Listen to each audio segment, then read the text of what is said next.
A man in Saskatchewan encounters a strange young woman with green eyes one night while driving home.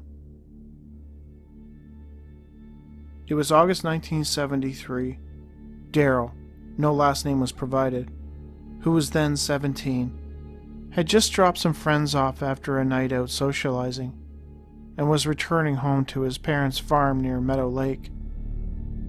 It was around 2 a.m. as he made his way down the lonely stretch of road, surrounded by acres of farmland.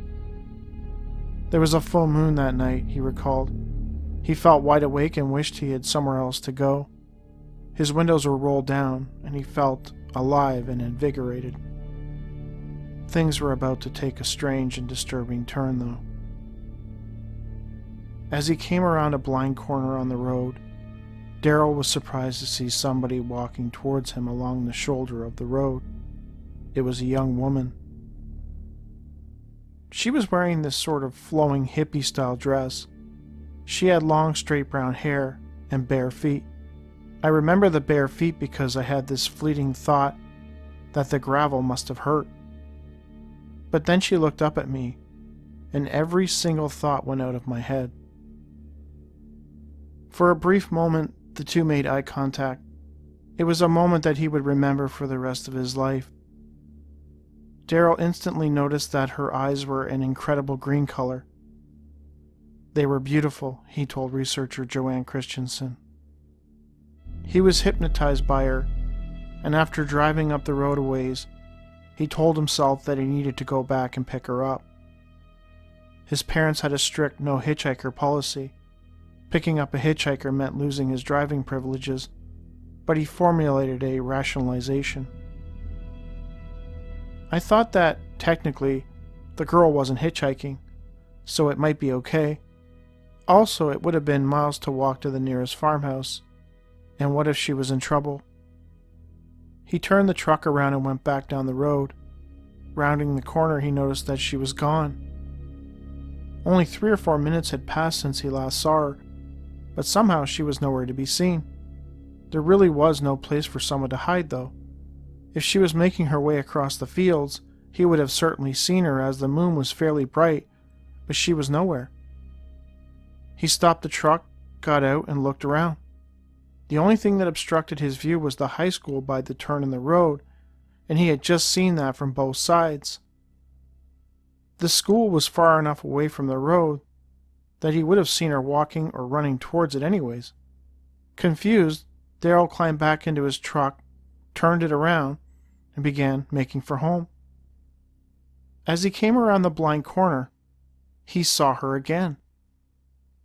She was in the same place, just walking toward me along the side of the road. I couldn't believe it. She had not been there a couple of minutes earlier, he noted. Again the girl looked up and met Daryl's gaze. Again he was taken by her green eyes, but this time there was something different about them. They held a flicker of recognition. When she looked at me, okay, it was only for a couple of seconds, but she looked amused or something. And then she got this little smile on her face, and it wasn't a friendly smile. It wasn't nice. I could just feel the hair on my arms and on the back of my neck standing up, and I can tell you, I was spooked. There was something sinister about her smile, and Daryl, now quite terrified, hit the gas pedal and sped away. When he looked in the rearview mirror, he saw nothing but road. The girl he had just passed was now gone again. Daryl never forgot that moment. Was she a ghost? A phantom hitchhiker? It wasn't until years later, though, that he began to recognize how absolutely bizarre his encounter was. The moon was bright, but still, it was night, and that woman was outside my truck, several yards away from me. Each time I saw her, it was only for a few seconds. So how could I have noticed such a small detail as her eye color? But I still remember those green eyes vividly.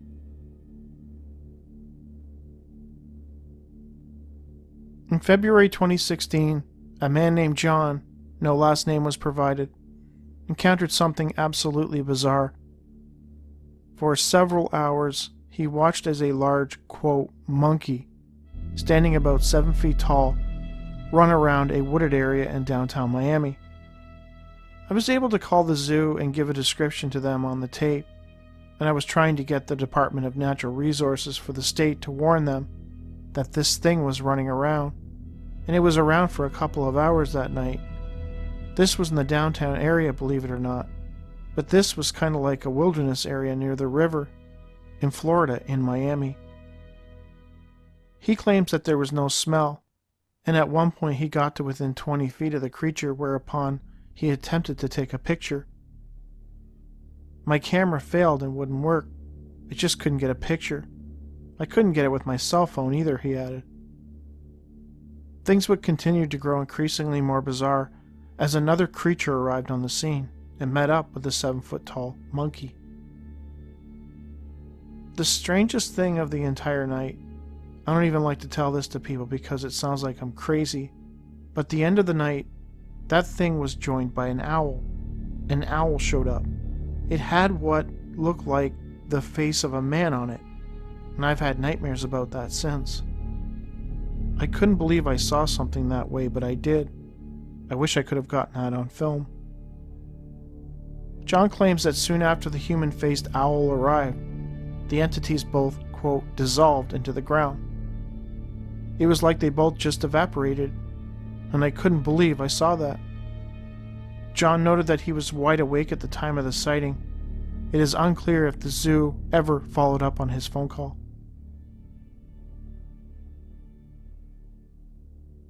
In summer 2009, in Alhambra, California, a couple claims they encountered a hairy creature straight out of a TV show. It was around 10 or 11 o'clock in the evening, and they were out for a night drive. It was a beautiful night. They had planned on driving by her old home and then heading over to a park to do a quick night stroll, something they had done previously without incident.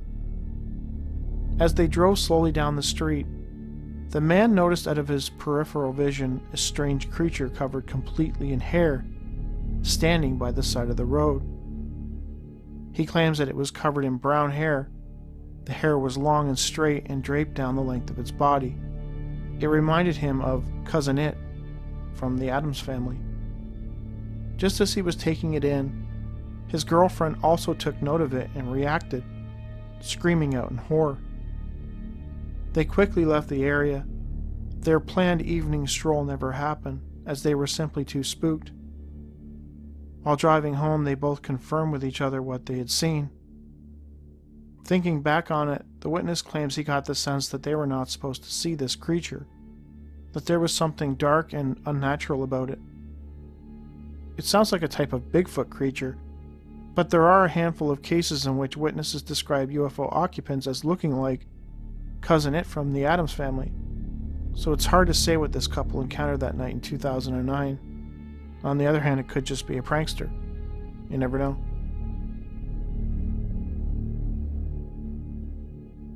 A man working as a sheepherder in the Utah mountains claims he encountered a bizarre winged creature that terrified him. It was summer 1987.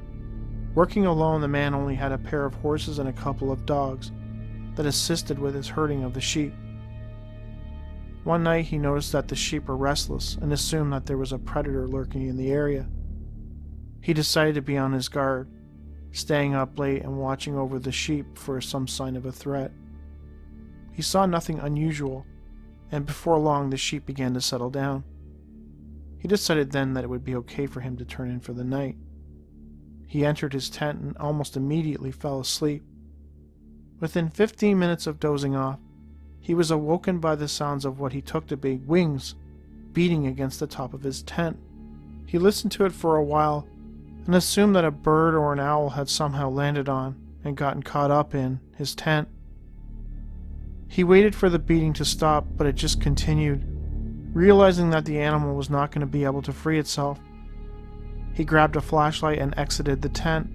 Stepping out into the night, he turned and shined the light up towards the top of the tent, expecting to see an owl. What he saw left him horrified.